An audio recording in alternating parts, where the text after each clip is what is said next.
আসসালামু আলাইকুম প্রিয় প্রবাসী ভাই ও বোনেরা। আজকের ভিডিওটি আপনাদের জন্য। গতকালকে একটি প্রেস ব্রিফিংয়ে আমাদের মাননীয় উপদেষ্টা জনাব আসিফ নজরুল স্যার প্রবাসীদের নানা ধরনের সুযোগ সুবিধা দেওয়ার কথা বললেন। সেই সব সুযোগ সুবিধার সম্বন্ধে আমার কোনো প্রশ্ন নেই। তিনি আরও বললেন আমাদের ভিআইপি সম্মাননা দেবেন, আমাদের ঋণের ব্যবস্থা হবে।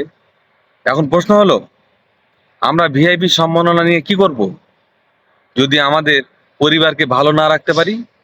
আমরা ঋণ নিয়ে কি করব? বিদেশ যেতে যে আমাদের 4-5 গুণ বেশি টাকা খরচা হয়, এবং সেই টাকা ঋণ নিয়ে আমরা বিদেশে এসে আমাদের পরিবার না চালাতে পারি। ঋণের বোঝা টানতে টানতে 2 বছর 1.5 বছর পার হয়ে যায়, বা 3 বছরও লাগে অনেক সময়। তো আমরা ভিআইপি সম্মাননা নিয়ে কি করব? নাকে তেল দিয়ে ঘুম পাড়বো? আপনি জনাব আসিফ নজরুল স্যার, আপনাকে বলছি, আপনি কেন একবারও দালালদের কথা বললেন না?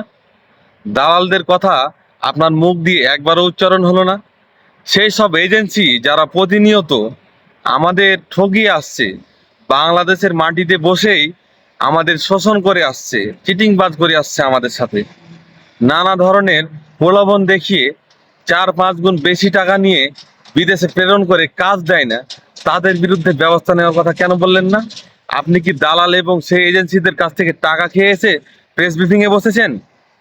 এসব কথা না বলে, এসব ভুয়া স্বপ্ন না দেখিয়ে আমাদের বিদেশ যাওয়ার ব্যবস্থাটা সহজ করেন। আমরা যাতে সহজে কম খরচে বিদেশ যেতে পারি সেই ব্যবস্থা করেন।